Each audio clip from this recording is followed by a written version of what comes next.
Hello বন্ধুরা, তোমরা সবাই কেমন আছো? আশা করি তোমরা সবাই ভালো আছো। আমি পাপিয়া চলে এলাম তোমাদের সামনে নতুন আরো একটা রান্না নিয়ে। আজকে আমি বানিয়েছি কুচো চিংড়ির উচ্ছে আলু চচ্চড়ি।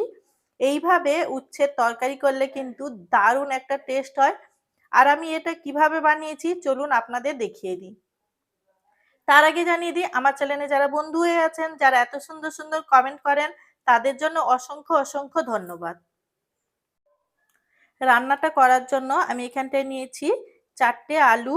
আলুগুলো কিন্তু একদম সরু সরু করে কেটে নিয়েছি। আর এখানটায় নিয়েছি 3টে উচ্ছে।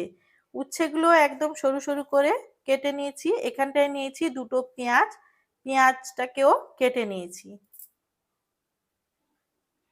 এই চচ্চড়িটা আমি করব চিংড়ি মাছ দিয়ে। নিয়েছি এখানটায় কুচো চিংড়ি, লবণ, 5 ফোড়ন, শুকনো লঙ্কার গুঁড়ো আর নিয়েছি সর্ষে বাটা 1 চামচ, হলুদ।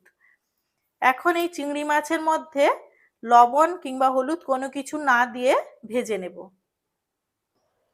এখন একটা কড়াই বসিয়ে দিয়েছি, কড়াইটা গরম হয়ে গেছে। ওর মধ্যে দিয়ে দিচ্ছি রাইস অয়েল। তেলটা দেওয়ার পর কড়াইটাকে আরো কিছুক্ষণের জন্য গরম করে নেব, যাতে তেলটা খুব ভালোভাবে গরম হয়।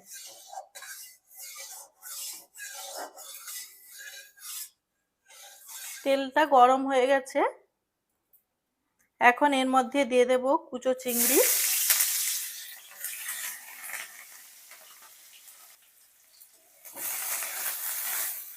চিংড়িটা এখানটায় ভালো করে ভেজে নেব।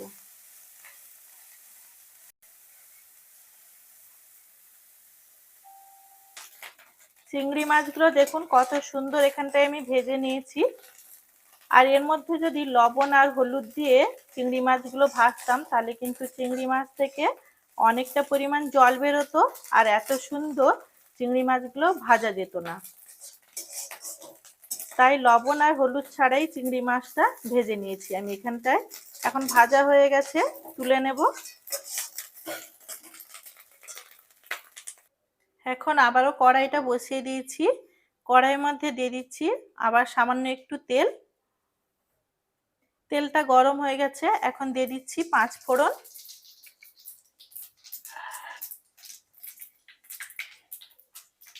5 ফোড়নটা ভাজা হয়ে গেছে, ওর মধ্যে দিয়ে দিচ্ছি উচ্ছে।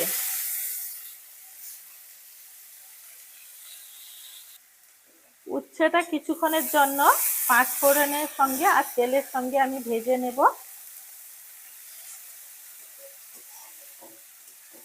উচ্ছেটা এখন হালকা করে ভেজে নেব।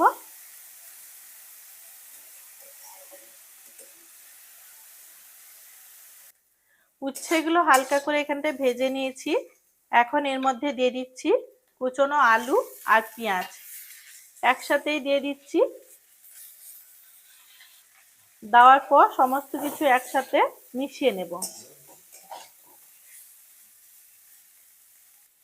এখন আমি এর মধ্যে দিয়ে দিচ্ছি পরিমাণ মতো লবণ আর দিয়ে দিচ্ছি পরিমাণ মতো হলুদ। এখন লবণ আর হলুদটা ভালো করে মিশিয়ে নিচ্ছি।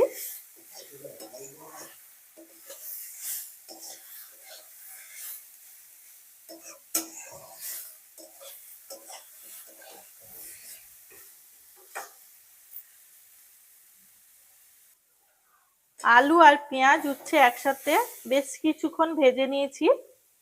এখন এর মধ্যে দিয়ে দিচ্ছি ভেজে রাখা কুচো চিংড়ি। এখন এর মধ্যে দিয়ে দিচ্ছি গুঁড়ো লঙ্কা। এখন আবার ভালো করে সমস্ত কিছু মিশিয়ে নেব।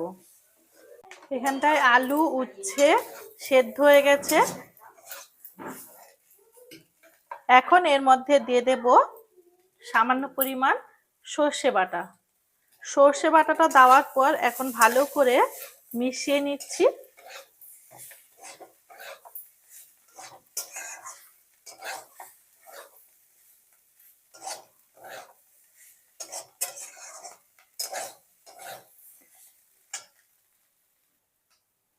সর্ষে বাটাটা বেশ ভালোভাবে মিশিয়ে নিয়েছি। এর মধ্যে কিন্তু একটু জল দেব না। আর চিংড়ি মাছগুলো অবশ্যই একটু ভালো করে ভেজে নেবেন, আমি যেভাবে ভাজলাম, নাহলে চিংড়ি মাছটা বেশ গন্ধ করে না ভালোভাবে ভাজলে। রান্নাটা কমপ্লিট হয়ে গেছে, নামিয়ে নেব। আজকের এই রান্নার রেসিপিটা যদি আপনাদের ভালো লেগে থাকে অবশ্যই লাইক করবেন, শেয়ার করবেন এবং সাবস্ক্রাইব করবেন। দেখা হচ্ছে নতুন কোনো রান্নার সাথে।